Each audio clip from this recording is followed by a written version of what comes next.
Hello বন্ধুরা, সবাইকে স্বাগত জানাই স্টাডি সাকসেস কোচিং সেন্টারে। বন্ধুরা, তোমাদের জন্য আজকে চলে এসেছি এসএসসি এমটি 2025-এর জেনারেল অ্যাওয়ারনেসের প্র্যাকটিস সেট নম্বর 22 নিয়ে।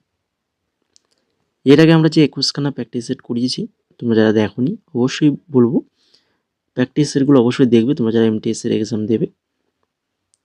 তাছাড়া এমটিএসের জন্য আমরা যে ক্লাসগুলো করিয়েছি টপিক ওয়াইজ বা প্রিভিয়াস ইয়ার, অবশ্যই সেই ক্লাসগুলো দেখবে।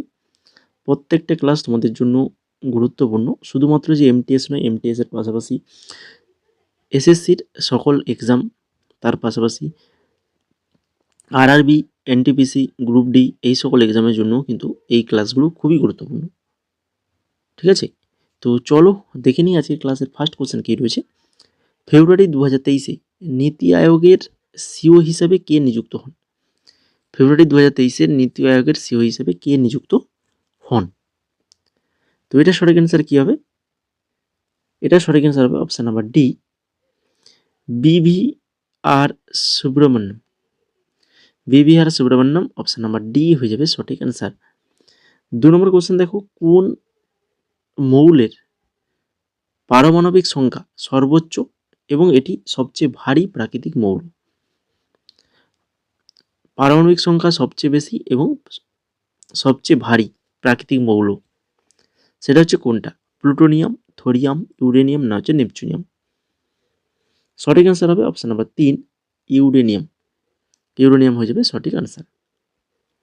3 নম্বর কোশ্চেন, নিচের কোন দেশটি সার্কের সদস্য নয়?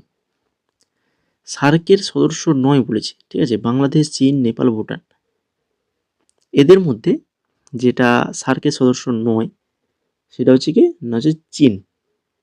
অপশান নাম্বার 2 হয়ে যাবে সঠিক আনসার। তারপরে দেখো সবুজ বিপ্লব। সবুজ বিপ্লবের ক্ষেত্রে HYV বলতে কি বোঝায়? সবুজ বিপ্লবের ক্ষেত্রে HYV বলতে বোঝায় হচ্ছে উচ্চ ফলনশীল জাত। HYV বলতে কি বোঝায়? উচ্চ ফলনশীল জাত। 5 নম্বর, নিচের কোন রাজ্যের সাথে ছৌ নৃত্য সম্পর্কিত? ছৌ, পশ্চিমবঙ্গ, উত্তরাখণ্ড, তামিলনাড়ু, মহারাষ্ট্র। আগের দিনে আলোচনা করেছিলাম ছৌ নৃত্য, যেটা হচ্ছে পশ্চিমবঙ্গ আমাদের পশ্চিমবঙ্গের খুবই বিখ্যাত নৃত্য ছৌ নৃত্য।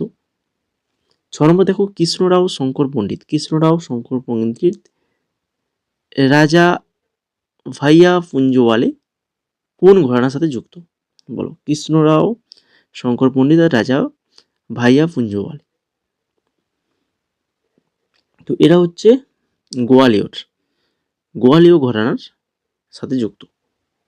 7 নম্বর দেখো, অ্যাসেরেশন আর হচ্ছে রেজিস্ট্যান্স নিয়ে কোশ্চেন। কি রয়েছে অ্যাসেরেশনে? না হচ্ছে ভারতের এশিয়ান ইউনাইটেড গেমস 2025-এ অংশগ্রহণ বিশেষ কারণ প্রথমবার সরকারের পুরো আর্থিক সহায়তা দিয়েছে।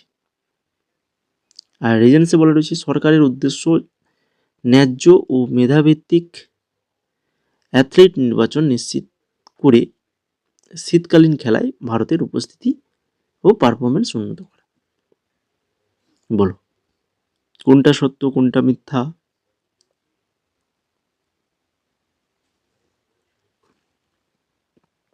অপশান নাম্বার ডি, এখানে উভয়ই সত্য। দুটো কথা যে রয়েছে দুটো কথাই সত্য এবং আর হচ্ছে তার সঠিক ব্যাখ্যা। তারপরে দেখো 8 নম্বর কোশ্চেন। আর তোমরা যারা আমাদের ওয়েস্ট বেঙ্গল স্কুল সার্ভিস কমিশনের জন্য প্রিপারেশন নিচ্ছ, গ্রুপ সিডি, তো ওর ক্লাসও কিন্তু আমরা চালু করে দিয়েছি।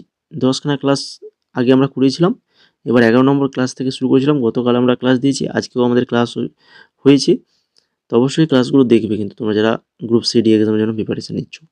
নতুন সিলেবাস নিশ্চয়ই জেনে গেছে এতদিনে, তো সেই সিলেবাস অনুযায়ী ক্লাস চলবে। 8 নম্বর কোশ্চেন দেখো, এখানে কি রয়েছে? দক্ষিণ ভারতের ড্যাশ এমন একটি গ্রাম সমাবেশ ছিল যেখানে জমির মালিকরা ব্রাহ্মণ ছিলেন না। জমির মালিকরা ব্রাহ্মণ ছিলেন না, না বলেছে।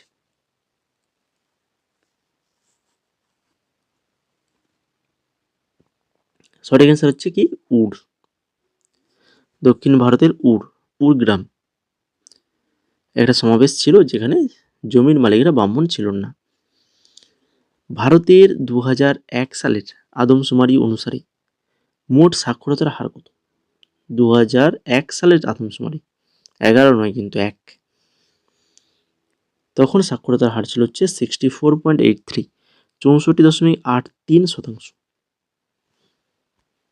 এরপরে দেখো 10 নম্বর, কোন শাস্ত্রীয় নৃত্যশিল্পী শাস্ত্রীয় নৃত্যের ক্ষেত্রে তার অবদানের জন্য পদ্মভূষণ প্রাপ্তদের মধ্যে একজন সর্বকনিষ্ঠ ছিলেন? 1992 সালে পেয়েছিল পদ্মভূষণ। তিনি হচ্ছেন কে? খুবই বিখ্যাত নাম, অপশন নাম্বার 1 সোনাল মানসিংহ। সোনাল মানসিংহ হয়ে যাবে সঠিক অ্যান্সার। 11 নম্বর, লুপেক্স মিশন। লুপেক্স মিশন যেটা ইসরো প্লাস জেক্সার প্রধান উদ্দেশ্য, তো এর প্রধান উদ্দেশ্য কি ছিল? এই যে লুপেক্স মিশনের প্রধান উদ্দেশ্য কি বলতো, কি ছিল? চাঁদের উপর জলের পরিমাণ ও গুণমান অনুসন্ধান করা এবং এর অন্ধকার দিক অন্বেষণ করা, এটাই ছিল হচ্ছে লুপেক্স মিশনের প্রধান উদ্দেশ্য। 12 নম্বর কোশ্চেন, ভারতীয় সংবিধানে উল্লিখিত মৌলিক কর্তব্য সম্পর্কে নিচের কোন বিবৃতিটি সঠিক নয়? সঠিক নয় খুঁজতে পারে, সঠিকটা খুঁজতে পারে, সঠিক নয় বলেছে। মৌলিক কর্তব্য সম্পর্কিত, যেটা সঠিক নয়। মৌলিক কর্তব্য আমি বারবার আলোচনা করেছি, মৌলিক কর্তব্য থেকে কিন্তু কোশ্চেন কিন্তু অবশ্যই মাস্ট আসবে, আমরা যা কিছু আলোচনা করছি এর মধ্য থেকেই আসবে। তো যেটা 4 নম্বর যেটা রয়েছে দেখো, ভারতীয় সংবিধানের পার্ট 5A-তে মৌলিক কর্তব্যগুলি উল্লেখ করা হয়েছে, এটা তো ভুল, তাই কি না? বহুবার আলোচনা করেছি। ভারতের সংবিধানে 51A অনুচ্ছেদ মৌলিক কর্তব্যগুলি উল্লেখ করা হয়েছে। তারপরে সংবিধানের 86তম সংশোধন আইন 2002 মৌলিক কর্তব্যের সাথে সম্পর্কিত। আর সংবিধান 40 দ্বিতীয় সংশোধনী আইন 1976 মৌলিক কর্তব্যের সাথে সম্পর্কিত। এই তিনটে কিন্তু অবশ্যই ঠিক, এগুলো মনে রাখো। তারপরে 13 নম্বর কোশ্চেন, আখ থেকে চিনি তৈরি করা অর্থনৈতিক কার্যকলাপের কোন খাতের আওতায় পড়ে? আখ থেকে চিনি তৈরি করা, এটা অর্থনৈতিক কার্যকলাপের কোন খাতে মধ্যে রয়েছে? দ্বিতীয় খাত, এটা কিন্তু দ্বিতীয় খাতের মধ্যে পড়ছে। তারপরে ভারতীয় উপকূলে ড্যাশ বাস্তুতন্ত্রের সুরক্ষা ও পুনরুজ্জীবন এবং নিকটবর্তী সম্প্রদায়ের সামাজিক অর্থনৈতিক অবস্থা উন্নয়ন মিষ্টি প্রকল্পের উল্লেখ। MISTHI মিষ্টি প্রকল্পের লক্ষ্য বলো। ভারতীয় উপকূলের ড্যাশ বাস্তুতন্ত্রের সুরক্ষা ও পুনর্জীবন এবং নিকটবর্তী সম্প্রদায়ের সামাজিক অর্থনৈতিক অবস্থার উন্নয়ন। সঠিক অ্যান্সার এখানে হয়ে যাবে অপশন নাম্বার 3 ম্যানগ্রোভ বাস্তুতন্ত্রের সুরক্ষা। তারপরে কেরালায় পর্যটন উন্নয়ন কর্পোরেশন কর্তৃক ড্যাশ নৃত্য উৎসবের আয়োজন করা হয়। এটি বছরে দুবার, একবার অক্টোবর ও নভেম্বর মাসে এবং পরবর্তী মার্চ এপ্রিল মাসে ত্রিভান্দ্রব বা তিরুবন্তপুরম কেরালার কানাকুন্নু প্রাসাদ চত্বরে অনুষ্ঠিত হয়। কোশ্চেনটার মধ্যে কিন্তু অনেক কিছুই রয়েছে তথ্য, পুরো ভালোভাবে প্রত্যেকটা কোশ্চেনও কিন্তু তোমাদেরকে খুঁটিয়ে নাটিয়ে পড়তে হবে। জেনারেল নলেজের যদি তোমাদের ভালোভাবে অ্যান্সার করতে হয়, সঠিক অ্যান্সার করতে হয় পরীক্ষায়, যদি ভালোভাবে অ্যান্সার করতে চাও তাহলে প্রত্যেকটা জেনারেল অ্যাওয়ারনেসের কোশ্চেনগুলো ধরে ধরে ভালো করে তোমাদেরকে কোশ্চেন অ্যান্সারগুলো পড়তে হবে। একটা কোশ্চেনের মধ্যে থেকেই কিন্তু অনেক কোশ্চেন অ্যান্সার আমাদের পেয়ে যাই, যেমন এটাতে রয়েছে, ঠিক আছে? তো এখানে সঠিক অ্যান্সার কোনটা হবে না, হচ্ছে এই যে অপশন নাম্বার 1 নিশগন্ধি উৎসব। কেরালার পর্যটন উন্নয়ন কর্পোরেশন কর্তৃক এই যে নিশগন্ধি উৎসব নৃত্য উৎসবের আয়োজন করা হয়। 16 নম্বর দেখো, ভারতের সবুজ বিপ্লবের জনক কাকে বলা হয়? ভারতের সবুজ বিপ্লবের জনক কাকে বলা হয়? MS স্বামীনাথন বাবু ভারতের সবুজ বিপ্লবের জনক বলা হয় কাকে? MS স্বামীনাথন। আর তোমরা যারা ক্লাসটাকে এখনো লাইক করোনি, অনেকে ক্লাসটা লাইক করোনি, তো যদি ভালো লেগে থাকে ক্লাসটা লাইক করে ফেলো, ঠিক আছে? আর MTS এর ফুল কম্বো নোটস যদি পারচেজ করতে চাও তাহলে আমাদের হোয়াটসঅ্যাপ নম্বর রয়েছে, এই হোয়াটসঅ্যাপ নম্বরে মেসেজ করবে।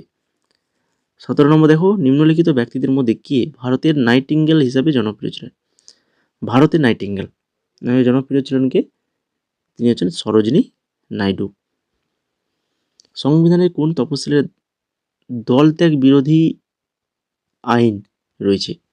সংবিধানের কোন তফসিলে দলত্যাগ বিরোধী আইন রয়েছে? দশম তফসিলে এটা রয়েছে।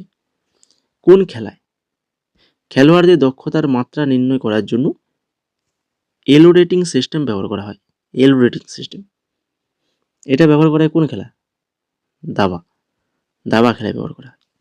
সংসদের উভয় কক্ষ আহ্বান ও স্থগিত করা অথবা লোকসভাকে বিলুপ্ত করার ক্ষমতা রয়েছে ড্যাশের কার রয়েছে? সংসদের উভয় কক্ষে আহ্বান ও স্থগিত করা অথবা লোকসভাকে বিলুপ্ত করা, এই সকল ক্ষমতা রয়েছে হচ্ছে রাষ্ট্রপতি। অপশন নাম্বার 4 সঠিক অ্যান্সার, রাষ্ট্রপতির হাতে রয়েছে। অনুচ্ছেদ 356 ভারতের যুক্তরাষ্ট্রীয় কাঠামোর উপর কী প্রভাব ফেলে? অনুচ্ছেদ 356 যেটা কেন্দ্রকে রাজ্য সরকার ভেঙে দেওয়ার অনুমতি দেয়। কেন্দ্রকে রাজ্য সরকার ভেঙে দেওয়ার অনুমতি দেয়। 22 নম্বর, ভারতের আয়তনের দিক থেকে সবচেয়ে বড় দ্বীপ কোনটা? আয়তনের দিক থেকে সবচেয়ে বড় আমাদের ভারতের, সেটা হচ্ছে গ্রেট নিকোবর দ্বীপ। অপশন নাম্বার বি সঠিক অ্যান্সার, গ্রেট নিকোবর দ্বীপ। কোন পাল শাসক বিক্রমশিলা বিশ্ববিদ্যালয় প্রতিষ্ঠার জন্য পরিচিত? বিক্রমশিলা বিশ্ববিদ্যালয় প্রতিষ্ঠা করেছেন কে? ধর্মপাল। অপশন নাম্বার এ সঠিক অ্যান্সার, ধর্মপাল করেছেন। দিল্লিতে ইউজিসির কয়টি অফিস আছে? দিল্লিতে ইউজিসির কয়টা অফিস রয়েছে? তিনখানা অফিস রয়েছে। তারপরে দেখো 25 নম্বর কোশ্চেন, আজকের ক্লাসের শেষ কোশ্চেন। সংবিধানের কোন তফসিলে দলত্যাগ বিরোধী আইন রয়েছে? কি হলো? আচ্ছা, 25 নম্বর কোশ্চেনটা তো একটু আগে আলোচনা করলাম, এটা ডবল হয়ে গেল কি করে? আমারই খেয়াল করা হয়নি, একই কোশ্চেন দুবার হয়ে গেছে। তো ঠিক আছে, 24খানা কোশ্চেন হলো আজকে আমরা আলোচনা করলাম। ওটা তো একটু আগে আলোচনা করলাম না, দলত্যাগ বিরোধী আইন, তাই কি না? যে এখানে 18 নম্বর কোশ্চেনে আলোচনা করেছিলাম, তো সেটা আবার 25 নম্বর কোশ্চেনে চলে এসেছে। তো ঠিক আছে, 24খানা কোশ্চেন, আশা করি সবার ক্লাসটা ভালো লেগেছে। আর যারা এখনও ক্লাসটাকে লাইক করোনি, লাইক করে ফেলো, আর চ্যানেলটাকে যদি না সাবস্ক্রাইব করে থাকো, সাবস্ক্রাইব করে আমাদের সাথে যুক্ত থাকো। এই ধরনের ক্লাস তোমরা পাবে।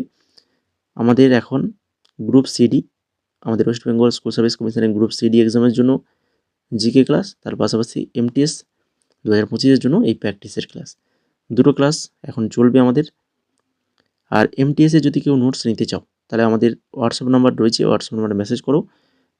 ফুল কম্বো সেট মাত্র 199 টাকায় পেয়ে যাবে। ঠিক আছে, এক্সাম কিন্তু দেখতে দেখতে তোমাদের সামনে চলে এসেছে, অনেকটাই পিছিয়ে গেছে, আর বেশি পিছবে না, এই ডিসেম্বরেই তোমাদের এক্সাম হবে। তাই এখনও যারা বাকি রয়েছে, এখনও যারা পিডিএফগুলো পারচেজ করতে পারোনি বা করবে ভাবছো কিন্তু তাও করছো না, তো দেরি করো না, মেসেজ করো, করে পিডিএফগুলো কালেক্ট করে পড়াশোনা করে দাও। আমাদের গ্রুপে কিন্তু পেড যে গ্রুপ রয়েছে সেখানে কিন্তু আমাদের সমস্ত প্রকার নোটস দিয়ে দেওয়া হয়েছে, সেগুলো তোমরা শুধু কালেক্ট করবে আর পড়বে। এছাড়া এমটিএসের পাশাপাশি আমাদের স্টেনো, সিজিএলের কাজ চলছে পিডিএফের, সিএইচএসএল, জিডি, আরআরবি, এনটিপিসি, আমাদের ওয়েস্ট বেঙ্গল স্কুল সার্ভিস কমিশনের গ্রুপ সিডি এক্সামের জন্য GK plus English PDF available রয়েছে।